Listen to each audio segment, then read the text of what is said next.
Here we are, fishing with a local in the beautiful Batemans Bay area today.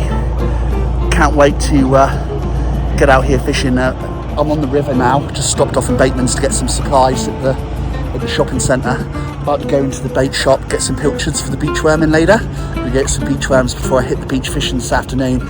And just look what a beautiful place Batemans Bay is. Just absolutely sensational. You see the bridge behind me, the new bridge, much higher than the old one, used to lift up and go down. So here we are, Batemans Bay, South Coast Fishing Safari, fishing with a local. Just got my bait in the local tackle shop.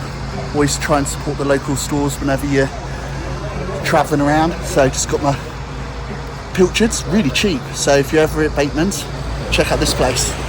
Where the hell are you? Today we're on the beautiful Batemans Bay area. Absolutely gorgeous down here on the south coast. I might have to go put my swimmers on, go for a swim. And there's no one down here. So cool. We're on this beautiful beach. I've never been here before. I don't even know if there's beach worms here, and we're gonna give it a red hot go. So I've got my stocking, got my bait in my stocking. This is exactly what I do on the beach worming tours, what I teach people. I'm going to be doing it right now. I'm going to try and get some beach worms, and then we're going to try and hit some bread and butter species. Wish me luck, let's see how we go.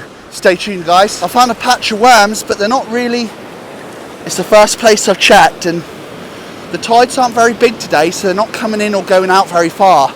You may find the bigger worms are just out a little bit further. There's actually like 20, 30 worms sticking their heads up. So I found a nice patch of them. What's ideal when you're worming like this is if you can pull out 2 or 3 at a time. Yeah, I'm absolutely fine with the nice little ones for the sand whiting. Have a little look-see down here. We'll try low, we'll try high.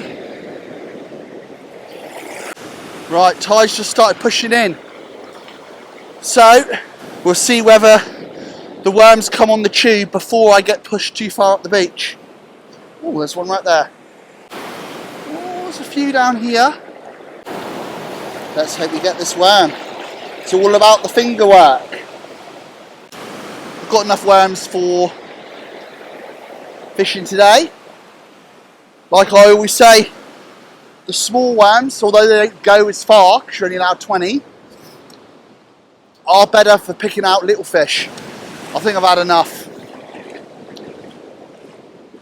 I've definitely got 20 little worms. So let's put them in some sand. We'll head off. Still got to put the tent up.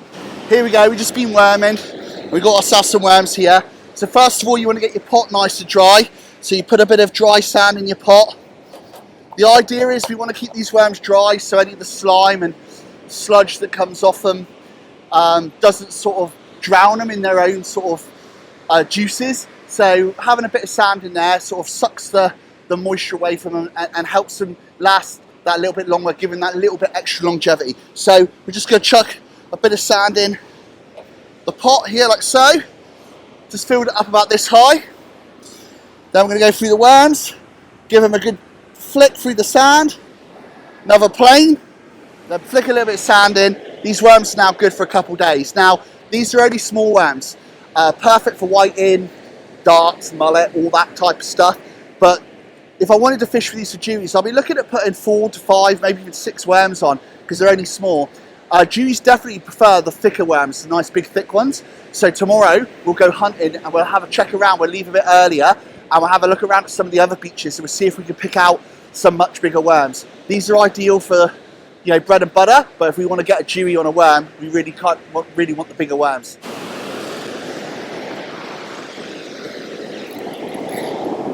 Got something decent on here.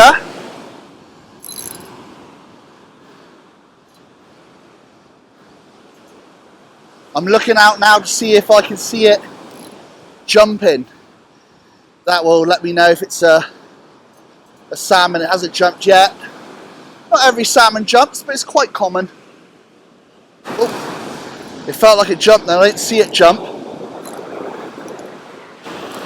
It's not a salmon. Din dins. So that's a lovely beach bream. Super fat. Its belly's like full. Be interested to see what it's got, what it's been eating. So what I'm going to do is I'm going to get this one off the hook, chuck it in my bag, fishing with a local. Look at its head. It's all like blue and lovely looking fish. Lovely looking fish. Really quite chunky. Its belly's full. I'll chuck it in here for now. Alright, been fishing for about 40 minutes. Landed an undersized, a small baby flatty. Lost 2 fish messing around with the camera. Landed a lovely bream that I'm going to have for dinner. Now I'm going to pack up now. It's high tide and there's a lot of seaweed on this beach. I didn't know because I just arrived here today. It's made it a bit unfishable. Go back to the camp. We'll cook up this fish. Okay guys, I've got this beautiful beach bream that we've just caught. Now I've scaled him away from the camp area, away from everyone else because the scaling's a messy bit. Got my Dexter knife here. I'm going to push it in like so. Come up that beautiful meat up near the head. We don't want to waste it. I'm going to come down like so. I'm going to put my knife through now. Do that tail bit. I'm going to run it through like that and just follow the spine. I want to get all that beautiful head meat up in the top. We don't want to miss that. I will cut down through this way down to the 2 fins here. Okay, now we need to go through those. Anyway, there's one nice fillet there. And come down this way, get that nice head meat up here. Come down, I'm going to stick the knife in, follow it down the back. Bring it out. Another nice fillet there. I've got my nice fillets here, but there's still bones in. And there'll be bones up here. I can feel them to there. Now, I'll just chop them out with the knife. If you were being fancy, and I have got them at home, I've got boning pliers. They're like they look like giant eyebrow pluckers. And you pluck them like that. Now, I have been in trouble before for using someone's eyebrow pluckers. That's probably why I'm single. So don't use your mums, your girlfriends, your partners, or even your boyfriends these days. Don't use their eyebrow pluckers. So I'm just chopping out these pin bones now, and I'm taking my time because on the bream they go almost to the tail, and I don't want to leave any bones in there, and I also don't want to waste any beautiful meat. So 2 fillets, skin on, scaled. I'm going to get those rinsed, and then we'll get the pan heated up and we'll start making my dinner. So we're just going to dry these off. Normal little bit of olive oil, very little bit. Little bit of pepper.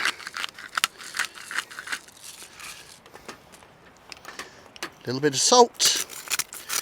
Now this may be a cheap little grinder, but that's really expensive sea salt I buy in a big bag.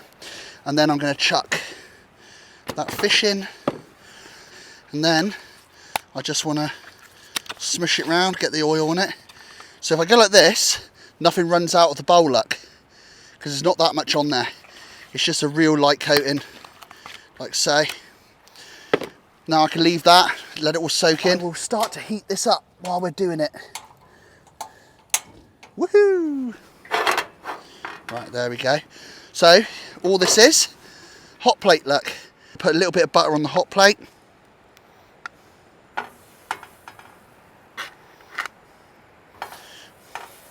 Right guys, you probably can't see from there, but the butter's just been going for 3 or 4 minutes. It's just browned up. Then what I'm going to do is I take my fish that's in the bowl here, skin down. Now, what I should have done, it's something I forgot to do, I should have scored the back of the fish. And the reason I should have done that, it would have stopped the fish curling up. But seeing as I'm just eating this fish myself, it doesn't really matter. And this is the thing with fresh fish. This already smells amazing. Catching something and then coming back and cooking it. This is so fresh, like so good. I will go back in a couple of days' time. I will be reset. I'll be super refreshed. I'll cook this fish as long as I can on the skin side and then flick it over for a very short time on the flesh side just to seal it, and then take it straight off the heat, and then it should still be juicy inside and hopefully we'll get a little bit crispy skin. Wonder if it'll let me have a little peek. Oh yeah, that looks lovely and crispy. Oh yeah, I like it super crispy like that. Now what I'll do is I'll squeeze a bit of lemon on it. Woohoo! We got fire! Turn the heat off. And there we have it, guys. Din-dins. So that's my dinner for the night. Give it the taste test. You've got to burn yourself on camera. Absolutely sensational. Beautiful sunrise this morning. That sun's just poking its head up over the horizon. We're on another beach and we're trying to find some worms. So there's some bigger ones on this beach. I've already had a little look. So let's get down there and see if I can get a couple. Got to get those expensive beach worms, that really good quality bait. Different beaches have different shaped worms. These are thick at the head and really skinny tails. Wow, surf's actually picking up. Surfers will be pleased. It's double the size it was when I got here. There's a lot of worms here. I'm just trying to pick out the one with the biggest head, or at the most displacement. When the water goes around the worm, it makes a bit of a V shape. Another worm. Ow. Haha, bit me. Here, wormy, wormy, wormy, wormy. It actually looks like a really good fishing beach as well, this one. Another worm. I am the only human on this beach. No other humans. If I don't see a bigger worm sticking its head up, we'll call it a day. I've already got some nice worms in here. We're on a nice beach, a famous dewy beach, near a river. We're about 2 or 3 gutters up the beach from a river entrance that's permanently open. And I walked the beach, I picked out a gutter just like I would anywhere that I fish in Australia, and I picked a good spot. There'll either be Jewfish here or there won't be Jewfish here. If I was fishing tomorrow night, which I may do, then I'll pick another gutter. But everything is an experiment. So tonight we're experimenting on this beach, we're experimenting on a gutter close to the break wall. This is the outfit I use on the fishing experiences that I run. This is what my customers have caught their dewies on this year. This equipment that I use is perfect for the job. This is the Penn Apexes. They're 3-piece, 13 foot. They're medium heavy. I think the line class is 8 to 20 kilograms. A lot of people think that's too heavy. They're shocked when I say, oh, that's for Jewfish, that's heavy. It's not heavy when you're trying to cast a live bait out. So I can cast out a yakka or mullet or a live fish this size on this equipment, no problem, without worrying about it snapping. But it's not designed to cast more than what it says on the rod. So the cast weight on this is 200 grams. All right, I do a lot worse than that. That shows how good this Penn equipment is. I cast out a 200, 300 gram live bait with a lead on it as well. And this gear can handle it. That's why we're using this gear. We are serious dewy fishing with this gear. Then what we got here, got my beach worms, knife, fishing with a local squid, chopping board. You take one of these squid out. There you go, it's just a fishing with a local squid that I caught. And I've got strip baits. I'll probably save the head until it gets dark. The head's my personal favourite bit. I'll use that as a bait when it gets dark. So that was like a a small, large, or a large, medium squid. I got 1, 2, 3, 4, 5 baits out of it, 6 with the head.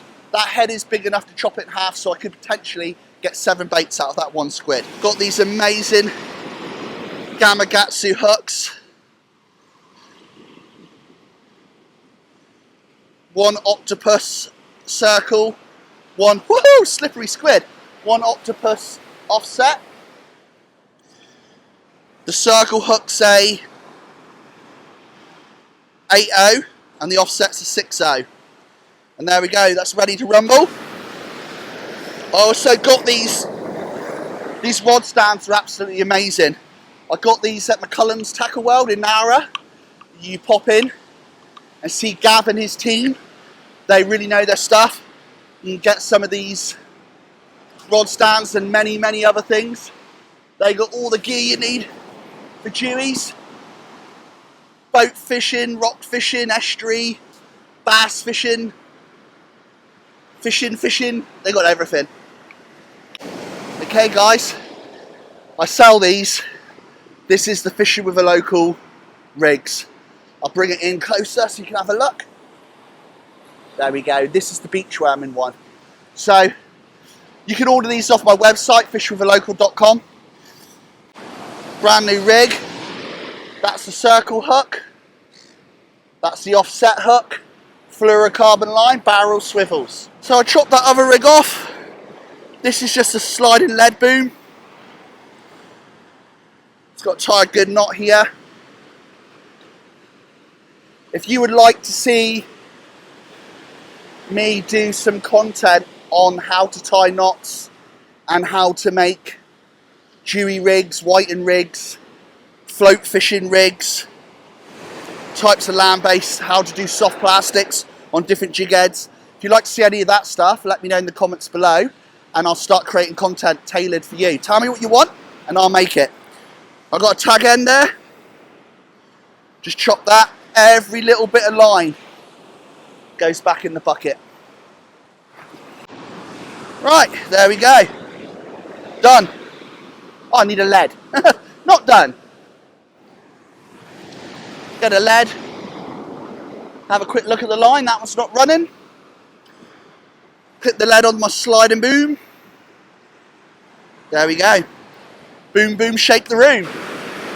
Now there's loads and loads of seaweed on this beach. Oh, we've got another nibble. So it's quite important that I keep the lines tight. Keeping the lines tight on both rods decreases the chances of catching seaweed. Doesn't mean I won't catch it, just lowers the chances. Not sure what we got on here, but got a decent fish on. Hopefully you can see me. Not sure if you've got a double hook up now or whether I'm tangled. This fish made quite the run at the beginning, but oh yeah, made a nice run then. Gonna make sure that I don't rush it, but surf it up the shorey. Right guys, this is what we came for. This is what we're down at Moruya for. And this is why you come out fishing with a local. Check out that bad boy. Now I've got my ruler in there. That's definitely worth a measure. That other rod was just going as well. I imagine it was a shoal of these turned up. If you see here, I've got him, he swallowed that hook down. I'll be able to get that out quite easily. But I'm going to harvest this one if it's legal size. It probably is. Looks to be about 75. And it's on the Lumo tube rig. Alright, so I sell these on my website. It's the one they're really popular. So I'll get him down. I'll get the hook out. I've got a little de-hooking tool. You're going to have to bear with the headlamp for a second. Whoa! I need a longer tool. This one's too short. In Europe, they sell them about this big. The trusty fold-out ruler. Here it is. Right? Rough ballpark, 78. Totally legal fish. He's bled, dispatched. I'm going to harvest this one, do a catch and cook. Got him on the Fish with a Local Dewy rigs, the Lumo tube one. He swallowed the hook down anyway. This was the size I was hoping for, because of, you know, only got an esky. So there we go, success. 8 o'clock, 8:30, boom, bagged out. That's what happens when you go fishing with a local. I don't know if you'll be able to see this through the water. Can you see the size of that whiting? That's about 45 centimetres. I meant Moruya's just swimming under the wharf. Look at the size of it. You throw a nipper in front of that. Hey guys, down at Moruya Tackle World, just been in there. So helpful, great tackle world, got loads of stuff in there. It's only a little country town, everything you possibly need. Moruya Tackle World. I normally see Gav up at the Nowra Tackle World, but a bit far for me to drive today since I'm in Moruya. And I've got my degouger, almost got my fingers bitten last night, trying to get a hook out of nice Jewfish. And then what you need to know is you've got the Batemans Marine Parks, you know, and I've got the tourist head ones as well. So the guys have hooked me up with all the information that I need to fish the area, be compliant, and super helpful, super nice. And if you're ever down this way, make sure you pop in and say hello. And here we are down at the fish cleaning table, and we're about to fillet this lovely fish. So got this Jewfish that we caught last night, so I'm going to show you how to do it. So first of all, you can clean the fish, get most of the sand off it. Oh yes, looks like I wet my pants already. This fresh water won't go in the flesh. What you want to do is, if you can, you want to keep fresh water off the flesh of the fish. It's always good to wet your stone. Give your knife a bit of a sharpen. Got a scaler, get the fish scales off. I've got my fish here. Right, so I'm going to scale this fish now. So I'm going to go back against the scales with this fish scaler, and you can see it's got these little teeth on it. Yeah, big fish with big scales, so you have to use quite a bit of force to get the scales off. Now, when I've got children eating the fish, I tend to skin it, and I wouldn't bother doing this if I was going to skin it. Fish skin can be absolutely delicious. Not all fish skin, but most fish skin is really nice. And I like to crisp up a bit of fish skin when I'm cooking my fish. But if you want the freshest, most healthiest, most sustainably caught, least environmental impact fish, you're never going to beat going out and catching it yourself. So I've got this fish scaled up. I don't need to gut it because I'm going to fillet it. And now I get my knife, which I sharpened earlier. Just going to stab it in there like so. Come up around the head here. Up around the head. I don't want to miss all this beautiful head meat. So you run your knife down like so. But what I'm going to do is I'm going to do it this way to make it easier on myself. Once you get to the tail, just go over like so. There we go. What I will do now is I'll come down here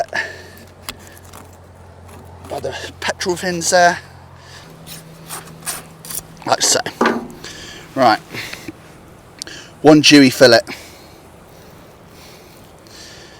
When you're filleting fish, there's no right or wrong way to do it, as long as you get a really good premium result at the end. We want to maximise our yield without cutting ourselves in a time period that we're happy with. So if you tick those 3 boxes, you filleted a fish absolutely fine. I'm showing you the way that I do it, which is the way my grandma, God rest her soul, showed me to do it when I was young. So there we go, got another fillet. So what we do now, that's our 2 fillets. I've just V-boned this one. That's fine. Now unfortunately I'm going to have to use a bit of fresh water. This is what you don't really want to do.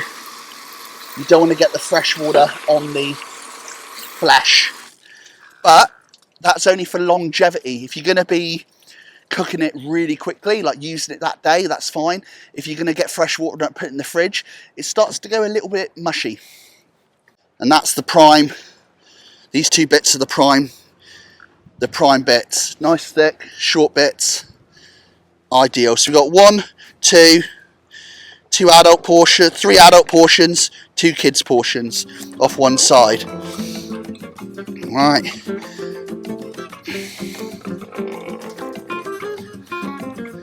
Don't trust the pelicans.